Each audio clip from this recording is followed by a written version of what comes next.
welcome back. Now, in the time, I did this off screen, but I boxed Plusle because fuck Plusle. Oh, poor Plusle. He just wanted to be a helpful little rapscallion. Because too bad he's completely useless. Well, actually, he's not completely useless. One of my friends managed to use, well, not Plusle, but managed to use Minen quite effectively and competitive, which was surprising. Fat teen. She's not that Anyway, oh, I see what you did there. Wow. You disappoint me sometimes. Anyway, now we're gonna go on a field trip to Agate Village, which is where we can finally purify the Pokemon because they're getting horribly underleveled. Ah, how I missed the purification chamber. Oh my god, yeah, that was... Oh god, we need to stop talking about... Like, in every single Pokemon playthrough we do, all we do is compliment how much the sequel is better than the version we're playing at the moment. Yeah. Oh, I don't know, I still think Colosseum has a lot of merits over XD, primarily the Under, which is, like, the coolest place in all of Pokemon. Yeah. Oh god, this is great. I love this place. I know, I always thought just, like, it looked really cool, just the fact it's, like, on a tree, and when you look over at the horizon, the skybox is just, like, this fog, and it's, like, amazing. I do like Anyway. the gate for how chill it is. Yeah, completely. I like how the draw distance, like, you just see blueness in distance, too. Also, there's, like, a ton of items here, and most notably, you can get the XP share here, which is very valuable. Yeah. Also, apparently, where this whole place is on the top of fucking Mount Everest. I guess. I'm not sure if that's really good for old people whose lungs are weak, but whatever. Yeah, I think it's just like a clever way society constructed this place so they can just secretly kill them off faster. Fucking old people. I know, goddamn, they shouldn't impede the living. Which is interesting because I remember reading a Cracked article on how basically the future is going to be filled with old people. Fantastic. That's very fascinating. Thought I'd bring that up. Goddamn, you're in my way. We don't talk about Cracked that much. I don't know. Cracked always struck me to have more interesting titles than actual content, but that's just me. Also, one other place before we start getting too sidetracked that makes this place very valuable is the daycare center, which is like right in front of us right now, which I never use, and the fact that you can get the incenses here, or whatever they're called. No, not incenses, but like the massaging cologne cases, which basically allow you to instantly like subtract the substantial amount of shadowness from Pokemon, but you don't get to have that until later, unfortunately. Also berries, which I never use. Oh god, this game, I swear the games had like an odd like fetish for Chesto berries. Like whenever I play in the Colosseum mode, like all the Pokemon are holding Chesto berries just specifically to screw me over. Except in like, I believe, Diamond, where I spammed I think it was Togepi, or it was Eevee, with berries that made it happier. So I could just evolve it or something. Anyway, here is the legendary trainer himself, Eugene, and blah. I always thought it was Egon. What? Yeah. Okay. Goddamn. Why? You criticize me for saying paralysis instead of paralysis, and you pronounce it Egon. Actually, a lot of my mispronunciations tend to involve gun in some way. Like, this is also going off topic, but in the person who leads Neutral Milk Hotel, the band who made In the Aeroplane Over the Sea, his name is Jeff Mangum, and I always pronounce it Jeff Magnum. Well, that's just much cooler, Magnum. I mean, come on, that's not even comparison. But yeah, Eugene is like this game's nod to Ash from the game, from the anime, because like he's supposed to be a legendary trainer who's retired now, and his only Pokemon's a level 50 Pikachu, which, as we will see in a little bit, is completely useless, just like all Pikachus. But like, how does it then like, or is it this game or XD where you face him afterwards, like the end game, and he has like level. Like, the level has just fucking skyrocketed.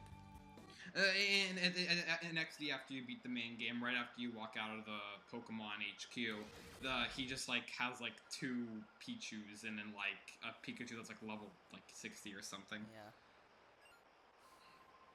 Yeah. Anyway, I cut these guys out because they're useless and have no shadow Pokemon, so why do we even have to pay attention to them? And they run away because they know that once they have failed, Eugene is going to fucking kill them.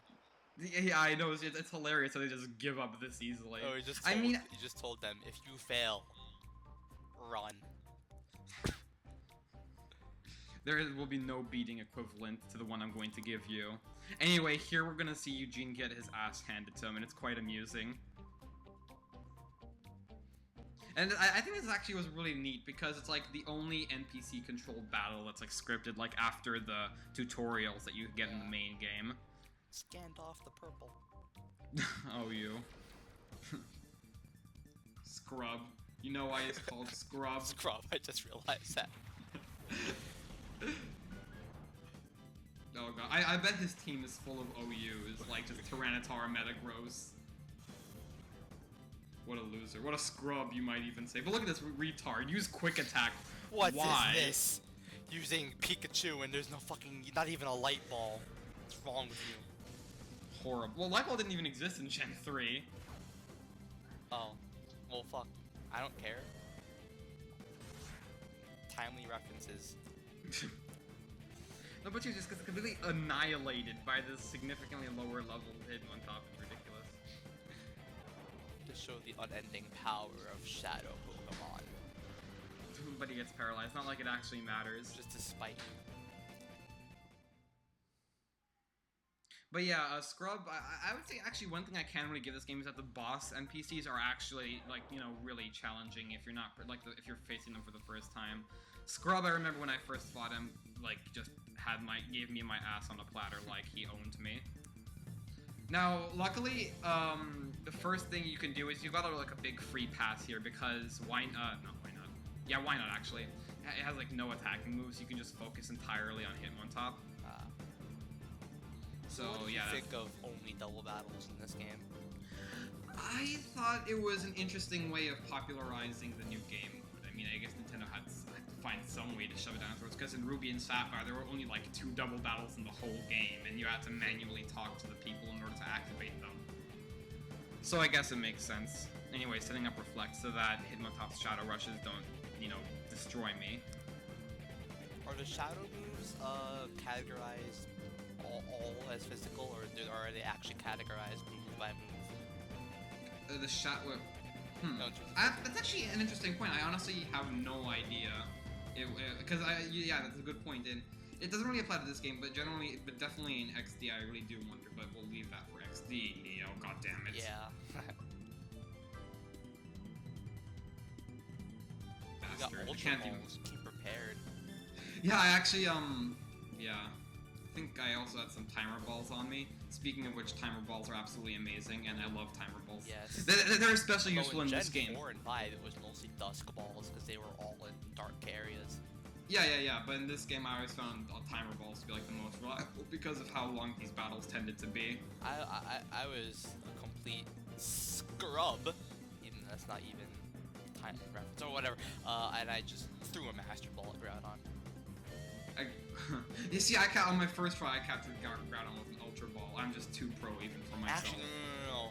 Here's the story. In Ruby, like when I first, that's untrue, because in Ruby, I went to Groudon and I whittled him down the red health. Like, oh my god, these Ultra Balls aren't working. I looked into my inventory and I realized, oh hey, I have a Master Ball. I forgot. See, the only Master Balls for me in Pokemon games have always been the same thing. Like, I've always kept them, but I've never actually used them. I've always been preparing to use them on the battle that on the really tough legendary battle, but I never actually would end up because there would always be a battle in my mind that I think would call for this more. It's actually very interesting. There was an article published about this whole RPG effect where you would stock up items that you thought were really good for some final battle, but never actually use them. If anything, I would use it on a roamer. Yeah, I can see what you mean there, but with fast balls and stuff in the Gen 4 games, I generally use those for the most part. The heal even ball. if oh god, the heal ball, what an insult. I just throw a hit on top of just lower its attack. But the only time I've ever used a Master Ball legitimately is against Shadow Lugia and XD just to spike Greevil.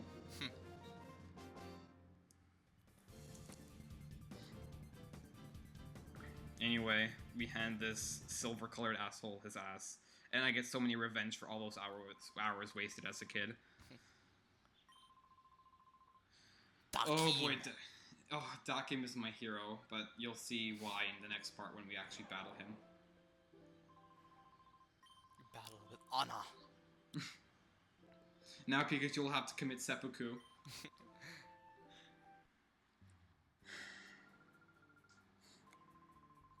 Yes, I couldn't very well let them hand my ass, you know, any other way. Of course, they're talking to each other without actually looking at them, at each other. They're too disgusted by each other's presence. Avoid eye contact at all costs. See, the Pokemon world is an analogy for a world where church and state have become so deeply intertwined that divorce is not an option in the least. So even if you hate each other as much as these two, there's nothing you can do about it. Bigger.